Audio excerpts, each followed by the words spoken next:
The screaming started at exactly 3:47 in the afternoon. 7-year-old Destiny Brown pressed her small brown face against the cool glass of her bedroom window, watching as Mrs. Pearl Jenkins stumbled backward from the grocery store entrance. Her weathered hands shook as she clutched a crumpled paper bag to her chest. Mr. Thompson stood in the doorway, his face twisted with anger, shouting words that made Destiny's stomach feel sick. "Get out of here, you crazy old woman. Nobody wants you around here." Mrs. Jenkins looked so small standing there on the sidewalk. Her gray hair was messy, and her old blue dress had a tear near the pocket. Other people walking by crossed to the other side of the street. Some pointed and whispered. A few kids threw small rocks and laughed when she flinched. Destiny had seen this happen before. Every day, actually. Mrs. Jenkins lived in the tiny house at the end of Maple Street, the one with the broken fence and overgrown yard. Everyone in their neighborhood in Detroit called her crazy. They said she talked to herself and did strange things. The grown-ups told their children to stay away from her.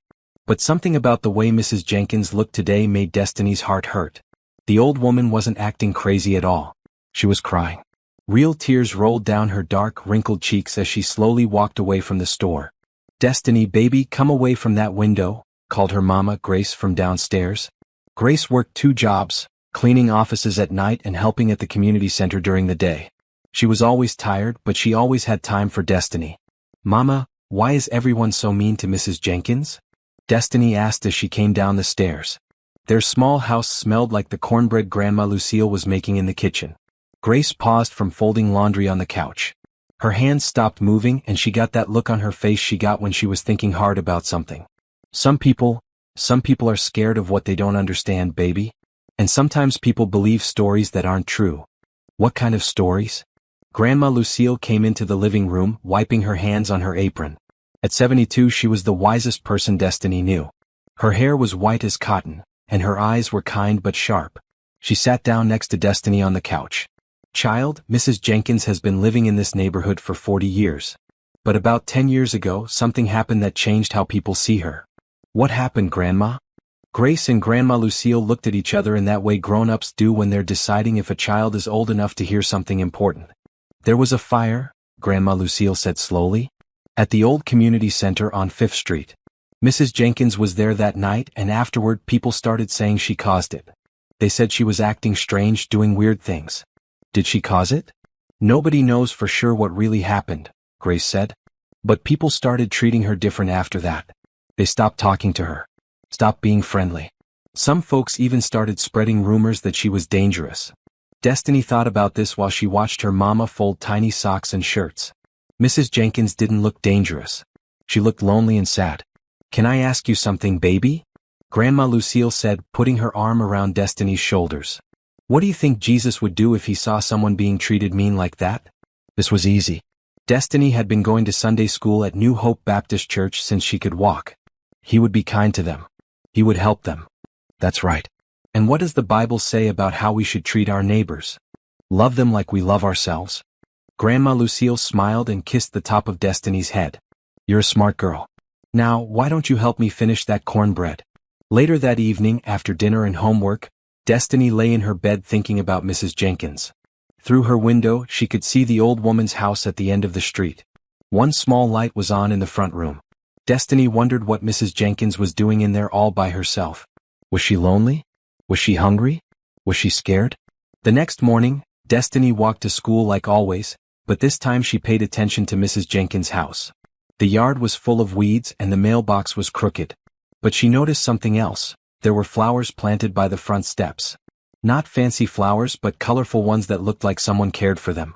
At school, during lunch, Destiny asked her best friend Simone about Mrs. Jenkins. "My mama says she's crazy," Simone said, unwrapping her sandwich. "She talks to people who aren't there and does weird stuff in her yard at night." "Have you ever seen her do weird stuff?" Simone thought about it. "Well, no. But my mama says dash." "What if your mama is wrong?" Destiny interrupted. "Mamas don't be wrong about stuff like that," Simone said, but she sounded less sure than before. That afternoon, Destiny decided to walk past Mrs. Jenkins' house on her way home from school instead of taking her usual route. As she got closer, she could hear something that made her stop walking. It was singing. A soft, pretty voice singing an old hymn that Grandma Lucille sometimes hummed while cooking. Destiny crept closer to the fence and peeked through a gap in the boards. Mrs. Jenkins was in her backyard, tending to a small vegetable garden.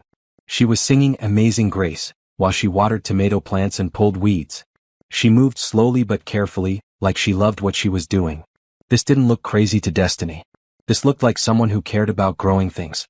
Just then Mrs. Jenkins looked up and saw Destiny peeking through the fence. For a moment they just stared at each other. Mrs. Jenkins had kind eyes, Destiny noticed. They were tired and sad but kind. "Hello there, little one," Mrs. Jenkins said softly. Destiny's heart pounded. She knew she was supposed to run away. Everyone said Mrs. Jenkins was dangerous. But those kind eyes didn't look dangerous at all. "Hi," Destiny whispered. "You have a beautiful day now," Mrs. Jenkins said and went back to her gardening. Destiny ran the rest of the way home, her mind spinning with questions. Why was everyone so scared of a lady who sang hymns and grew vegetables? That night at dinner, Destiny made a decision that would change everything. "Mama, I want to do something nice for Mrs. Jenkins." Grace put down her fork and looked at her daughter carefully. "What kind of something nice?" "I don't know yet. But she looks so sad all the time. And she's our neighbor. Grandma Lucille says we should love our neighbors." Grace glanced at Grandma Lucille, who was smiling into her mashed potatoes. "What did you have in mind, baby? Maybe we could take her some of Grandma's cornbread? Or some soup when she's sick?" The room got quiet except for the sound of forks on plates. Finally, Grandma Lucille spoke up. "You know what, child?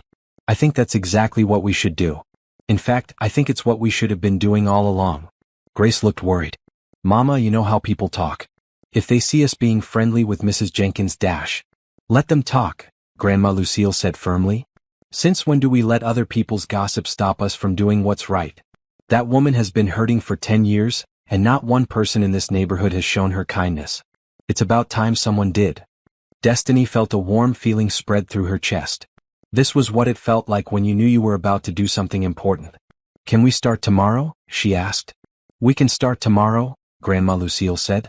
"But first we need to pray about it. God's going to need to help us with this one." As they held hands around the dinner table, Destiny felt excited and scared at the same time. She didn't know it yet, but tomorrow would be the beginning of the biggest change their neighborhood had ever seen. The cornbread was still warm when Destiny and Grandma Lucille walked up to Mrs. Jenkins' front door the next afternoon. Destiny's hands shook a little as she held the plate covered with Grandma's best dish towel, the one with little yellow flowers on it. "Remember what we talked about?" Grandma Lucille whispered. "We're here to show love, not to ask questions or judge. Just love." Destiny nodded and knocked on the door. They could hear shuffling footsteps inside, then the sound of several locks being undone. The door opened just a crack and one eye peeked out. "Mrs. Jenkins?" Destiny said in her clearest voice. "I'm Destiny Brown. I live down the street with my mama and grandma. We brought you some cornbread." The eye blinked several times. Then the door opened a little wider and Mrs. Jenkins' whole face appeared. Up close, Destiny could see that she had been crying recently. Her eyes were red and puffy. You brought me something?" Mrs. Jenkins' voice was soft and scratchy, like she didn't use it very much. "Yes, ma'am," Destiny said, holding up the plate. "My grandma makes the best cornbread in Detroit. We thought you might like some." Mrs. Jenkins stared at them for a long moment. Then she started crying again, but these tears looked different than the sad ones from yesterday. These looked like happy tears. "Nobody has, in so long," she whispered, then cleared her throat. "Would you like to come in? I could make some tea." Destiny looked up at Grandma Lucille, who nodded with a warm smile. Mrs. Jenkins' living room was small but very clean. The furniture was old but well kept. The walls were covered with photographs, pictures of children and families and church groups. In one corner sat an old piano with music books stacked neatly on top. "Please sit down," Mrs. Jenkins said, hurrying to move some books off the couch. "I'll put the kettle on." While Mrs. Jenkins was in the kitchen, Destiny looked at all the photographs. In many of them, she recognized a younger Mrs. Jenkins surrounded by smiling children. "Were you a teacher?" Destiny called out. "For 35 years, Mrs. Jenkins called back from the kitchen. 3rd grade mostly. Some 4th and 5th grade too." When Mrs. Jenkins came back with the tea, her hands were steadier and her voice was stronger. "I taught at Roosevelt Elementary until I retired," she said, settling into her chair. "I loved those children. Every single one of them." "Why did you stop?" Destiny asked, then caught Grandma Lucille's look. "I'm sorry. I didn't mean to be nosy." "It's all right, dear," Mrs. Jenkins said sadly. After the fire, after what people said about me, the school board thought it would be better if I took early retirement. They said parents were worried.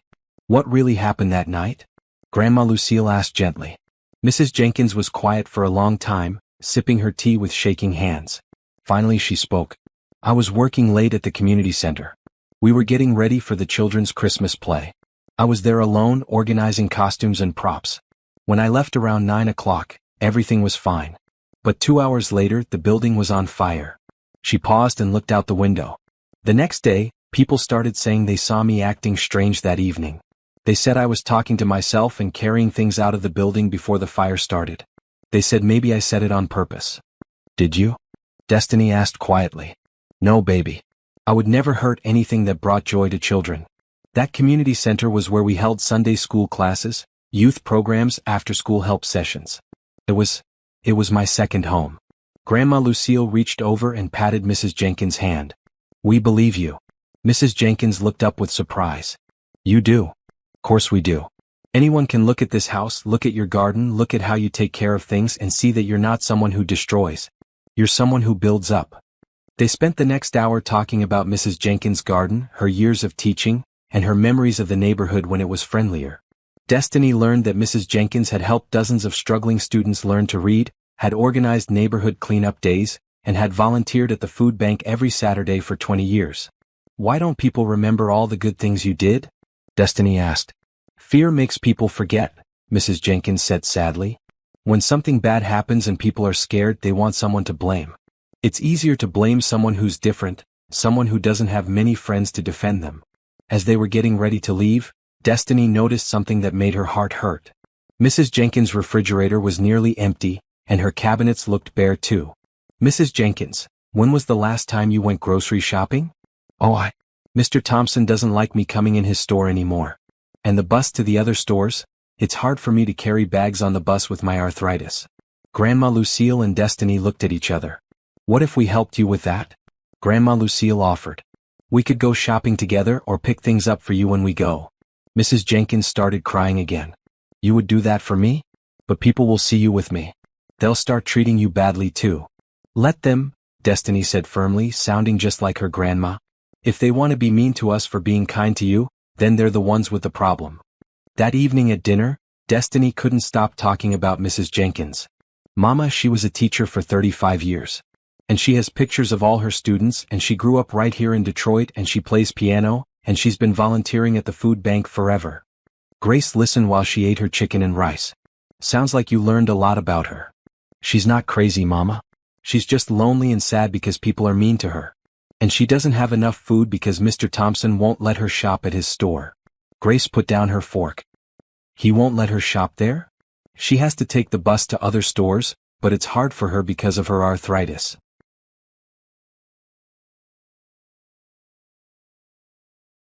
That's not right, Grace said firmly. Nobody should be kept from buying food. Can we help her, Mama? Can we take her shopping with us sometimes? Grace looked at Grandma Lucille, who was nodding encouragingly. I suppose we could, Grace said slowly.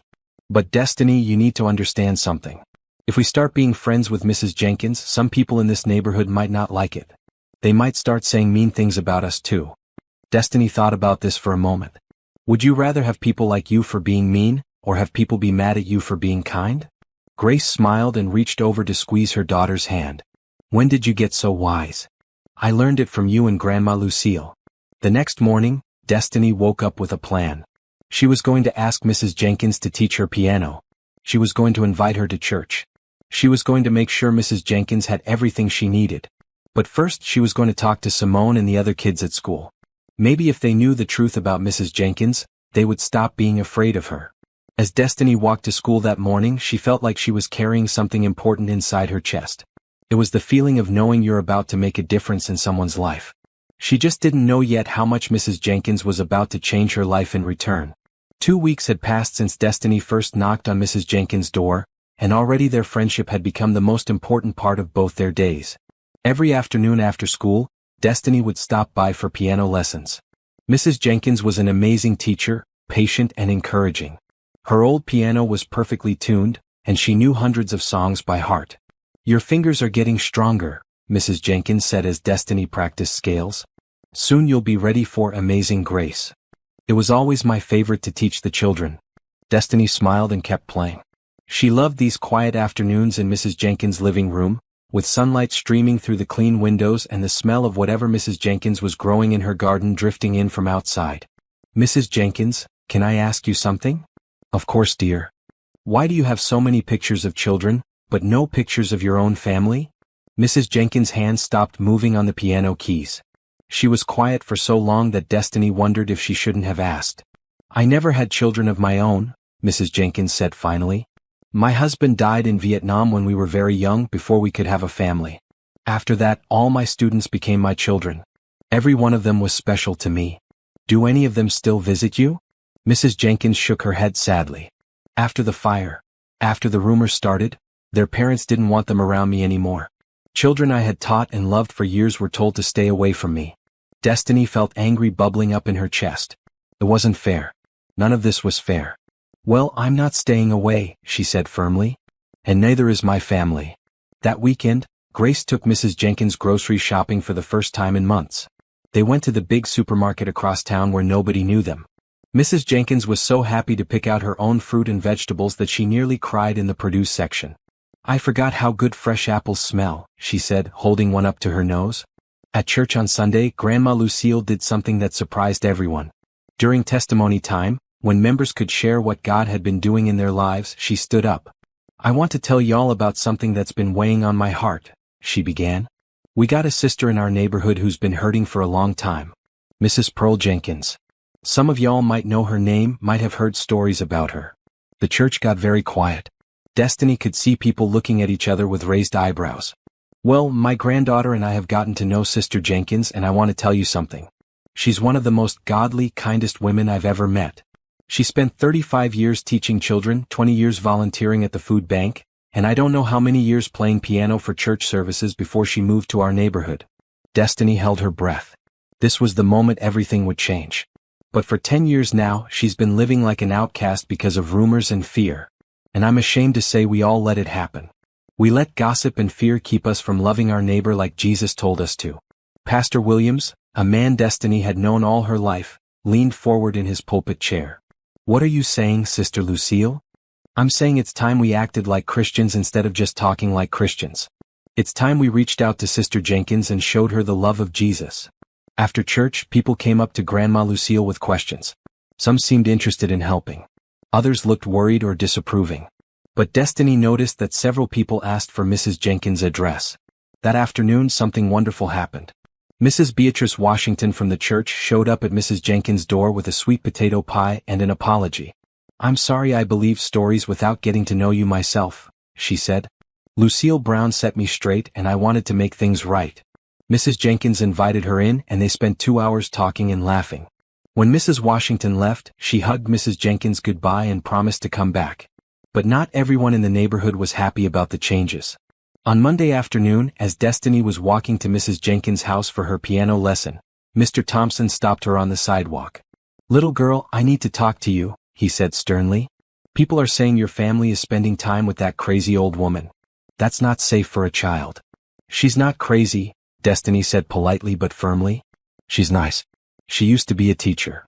Listen to me, Mr. Thompson said, bending down so his face was close to hers. That woman caused the fire that destroyed our community center. She's dangerous. Your mama should know better than to let you around her. How do you know she caused the fire? Destiny asked. Were you there? Mr. Thompson straightened up, looking frustrated. Everyone knows what happened. But how do you know? Did you see her do it? Well, no, but dash. Then you don't really know, Destiny said. You're just repeating what other people said. As Destiny walked away, she heard Mr. Thompson muttering angrily behind her. She knew he was going to cause trouble. That evening, Grace got a phone call from Mrs. Carter, one of the neighborhood gossips. Grace, I'm concerned about your little girl spending so much time with Pearl Jenkins. You know what people say about that woman? What exactly do people say? Grace asked calmly. Well, you know. About the fire. About her being unstable. Have you ever talked to Mrs. Jenkins yourself? Well, no, but dash. Then how do you know what kind of person she is? Mrs. Carter got flustered and hung up. But Grace knew this was just the beginning. More people would call. More people would try to pressure them to stay away from Mrs. Jenkins. That night, the family held a meeting around the kitchen table. People are starting to talk, Grace said. Some folks aren't happy that we're friends with Mrs. Jenkins. They might try to make things difficult for us. What kind of difficult? Destiny asked. They might not want to be friends with us anymore. They might say mean things about us. Some people might even try to get me in trouble at work. Destiny felt scared but also determined. What do you think we should do? Grace looked at Grandma Lucille, then back at Destiny. I think we should pray about it. And then we should do what we know is right no matter what other people think. Are we going to stop being friends with Mrs. Jenkins? No, baby. We're not. The next afternoon, Destiny arrived at Mrs. Jenkins' house to find her working in her back garden. But something was different. Mrs. Jenkins was digging in a corner of the yard that she had never worked in before. What are you doing back there, Mrs. Jenkins? Mrs. Jenkins looked up, her face streaked with dirt and tears. Oh, Destiny. I was just... Are you okay? Mrs. Jenkins put down her shovel and sat heavily on an old tree stump. I've been thinking about what your grandmother said at church. About it being time for the truth. And I realized, I've been hiding something for 10 years. Something important. Destiny's heart started beating faster. What kind of something? The night of the fire. I wasn't just organizing costumes and props. I was hiding something in the community center. Something I was trying to protect. What were you protecting? Mrs. Jenkins looked toward the house, then back at Destiny. Come inside, child. It's time you knew the whole story. As they walked toward the house, Destiny felt like she was about to learn something that would change everything. She just didn't know how much. Mrs. Jenkins' hands shook as she unlocked a wooden box that had been sitting on her dining room table. Destiny had noticed it before but never asked about it. Now she could see it was old and carved with beautiful designs. Sit down, dear, Mrs. Jenkins said softly. What I'm about to tell you, it's something I've never told another living soul. Destiny settled into her usual chair, her heart pounding. Through the window she could see storm clouds gathering in the afternoon sky. The night of the fire, I wasn't alone at the community center, Mrs. Jenkins began, opening the wooden box carefully. There was someone with me. Someone who needed help. Inside the box were photographs, letters, and a small teddy bear that looked very old and well-loved. Her name was Angela Morrison. She was 8 years old and she was my student 5 years before the fire happened. But that night she came to me because she was scared and had nowhere else to go. Mrs. Jenkins pulled out a photograph of a little girl with braids and a missing front tooth, smiling at the camera. Angela's mama had a boyfriend who hurt Angela. Hit her. Did worse things. Angela had been trying to tell people for months, but nobody believed her. They said she was making up stories for attention. Destiny felt sick to her stomach. What happened to her? That Tuesday evening the boyfriend hurt Angela real bad. She ran away from home and came to find me. She knew I stayed late at the community center on Tuesdays, working on the children's programs. Mrs. Jenkins pulled out a letter written in a child's handwriting. The paper was yellowed with age. She was bleeding and crying and so scared. I cleaned her up and gave her some food from the center's kitchen. Then I called the police and social services. But while we were waiting for them to come, Angela got more and more frightened. She was sure no one would believe her, sure they would send her back to get hurt again. Did they believe her? I don't know. Because before anyone arrived, Angela saw car headlights in the parking lot. She was sure it was her mama's boyfriend coming to find her. She panicked and ran. Mrs. Jenkins picked up the teddy bear and held it close to her chest. I chased after her, calling her name. But she ran into the woods behind the community center. It was dark and I couldn't find her. I spent hours looking, calling for her. When I finally gave up and went back to get my car so I could search the streets, that's when I saw the smoke. The fire had started?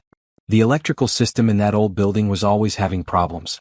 The fire department later said it was probably an old wire that overheated. But by the time the fire trucks came, most of the building was gone. Destiny was quiet, trying to understand. What happened to Angela? Mrs. Jenkins' voice broke. They found her body 2 days later, in the river about a mile from the community center. The police said she must have fallen in while she was running in the dark. She couldn't swim. Tears rolled down Mrs. Jenkins' face as she spoke. If I had been faster. If I had caught up to her. If I had made her feel safer so she wouldn't have run. Mrs. Jenkins, Destiny whispered, it wasn't your fault. That's what I tried to tell myself. But then people started saying they saw me acting strange that night. taking things out of the building before the fire. Talking to myself. Were you? I was carrying boxes of Angela's clothes and a teddy bear to my car. I was going to keep them safe until the police came. And yes, I was calling Angela's name, trying to get her to come back. But from a distance, in the dark. I suppose it did look strange. Destiny understood now. People thought you started the fire. They thought I was crazy. Maybe dangerous. And I couldn't defend myself without telling them about Angela. Without telling them that a little girl died because I couldn't save her. Why couldn't you tell them?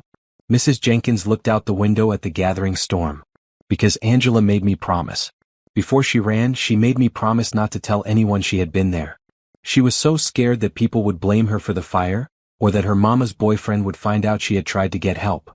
But she's gone now. You could tell people the truth.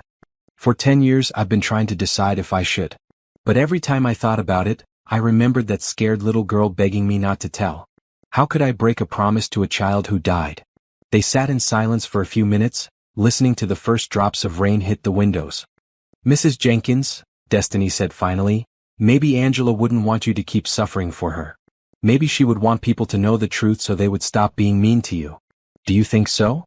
I think she would want you to be happy. And I think she would want people to know that you tried to help her.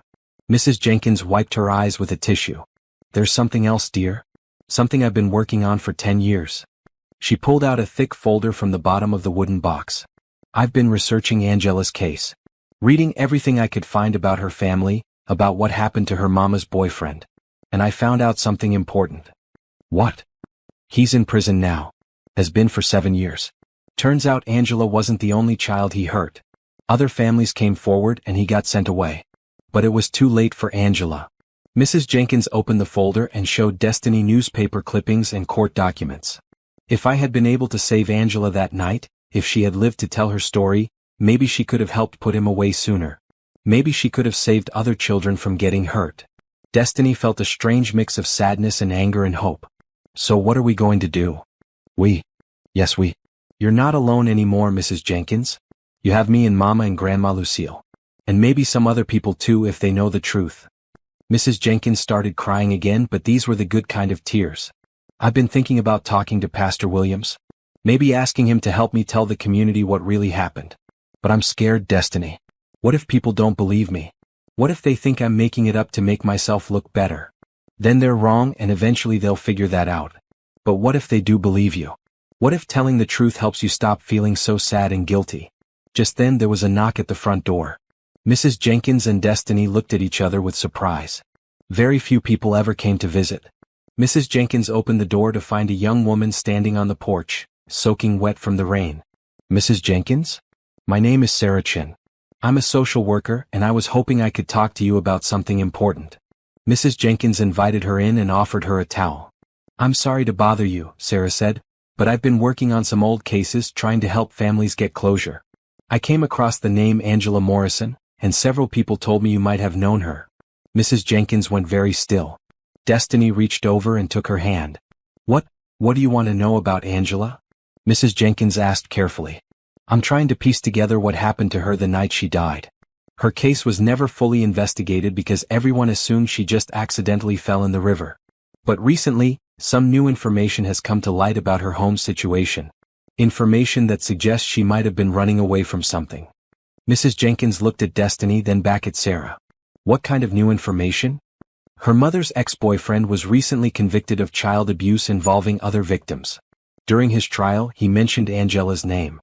He said she had been causing problems before she died. Mrs. Jenkins' grip on Destiny's hand got tighter. Mrs. Jenkins, I think Angela might have been trying to get help the night she died. And I think you might know something that could help us understand what really happened to her. The room was so quiet that Destiny could hear her own heartbeat. This was it. This was the moment Mrs. Jenkins had to decide whether to keep her promise to a scared little girl, or tell the truth that might help other children. Yes, Mrs. Jenkins said quietly. Yes, I know what happened to Angela. And it's time I told someone. 6 months later, Destiny sat in the front row of the newly rebuilt Detroit Community Center, watching Mrs. Jenkins play piano for a room full of children.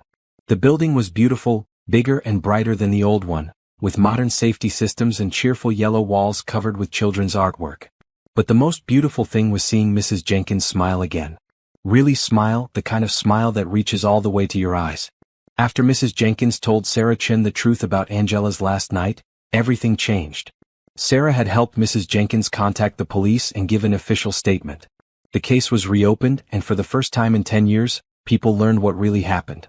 The newspaper ran a big story with the headline, "Local Teacher Breaks Silence to Honor Student's Memory." The article told Angela's story and explained how Mrs. Jenkins had been protecting the child's secret all these years, even when it meant being treated as an outcast. The community's reaction was swift and overwhelming. People who had crossed the street to avoid Mrs. Jenkins now crossed the street to apologize to her. Mr. Thompson from the grocery store came to her house with tears in his eyes, begging for forgiveness and offering to deliver groceries to her for free for the rest of her life. "I was so wrong," he said, standing on her front porch with his hat in his hands. "I let fear and gossip turn me into someone cruel. Can you ever forgive me?" Mrs. Jenkins had hugged him and said, "Of course I can. We all make mistakes when we're scared." The city decided to rebuild the community center and asked Mrs. Jenkins to help design the children's programs. They also created the Angela Morrison Memorial Fund to help children who were being hurt at home. Mrs. Jenkins became the fund's first director. "It's what Angela would have wanted," she told Destiny. "She would want her story to help other children be safe." Pastor Williams had asked Mrs. Jenkins to become the church pianist, a position she accepted with joy. Every Sunday, her music filled New Hope Baptist Church with songs of praise and healing. But the biggest change was in the neighborhood itself. Mrs. Jenkins' house became a gathering place. Children came for piano lessons and homework help. Adults came for advice and friendship. Her vegetable garden grew bigger every year because so many people wanted to help tend it. Grandma Lucille often said it was like watching a miracle happen in slow motion. "Sometimes it takes just one person willing to show love to change everything," she would tell Destiny. "You started something beautiful, baby girl." On this particular afternoon, as Mrs. Jenkins finished her piano lesson with the community center children, Destiny noticed someone special in the audience. Sarah Chin, the social worker who had helped uncover the truth, was sitting in the back row with a little girl who looked to be about 6 years old. After the other children left, Sarah approached with the little girl. "Mrs. Jenkins, I'd like you to meet someone special. This is Jasmine. She's been living with a foster family while we work to keep her safe from a dangerous situation at home. She's been asking to meet the lady who helps protect children." Jasmine was shy at first, hiding behind Sarah's legs. But when Mrs. Jenkins knelt down to her level and smiled, the little girl stepped forward. "Are you the piano lady?" Jasmine asked in a whisper. "I am," Mrs. Jenkins said gently. "Would you like to try playing something?" Jasmine nodded eagerly. Mrs. Jenkins lifted her onto the piano bench and showed her how to find middle C. As Jasmine pressed the keys and heard the clear, sweet notes, her whole face lit up with wonder. "It sounds like magic," Jasmine said. "It is magic," Mrs. Jenkins agreed. "The magic of making something beautiful." Destiny watched from her chair, feeling her heart swell with happiness. This was what Mrs. Jenkins had always been meant to do: help children, teach them, protect them, love them. For 10 years, the community had missed out on all the good things Mrs. Jenkins had to offer because they were too afraid to look past their assumptions. "Destiny," Mrs. Jenkins called, "would you like to show Jasmine how to play Twinkle, Twinkle, Little Star?" Destiny joined them at the piano, and soon all three of them were playing together, their 6 hands creating a joyful sound that filled the room.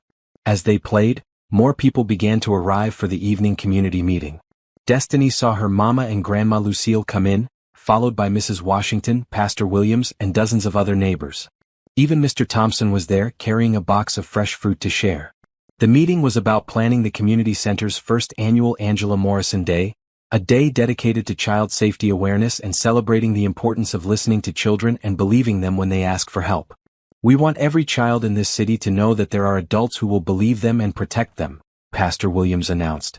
"And we want every adult to know that it's our responsibility to watch out for all children, not just our own." Mrs. Jenkins stood up to address the crowd. Destiny noticed that her voice was strong and clear now, not shaky like it used to be. "When I was a little girl," Mrs. Jenkins began, "my grandmother used to tell me that sometimes God puts us in difficult places not to punish us, but to prepare us for something important. For 10 years, I didn't understand why I had to go through such loneliness and pain. But now I see that God was preparing me to help other children like Angela." She paused and looked around the room at all the faces that had once turned away from her in fear and suspicion, but now looked at her with respect and love. Angela Morrison was a brave little girl who tried to save herself and couldn't. But her story is saving other children now. The fund created in her memory has already helped 12 families get the support they needed to keep their children safe.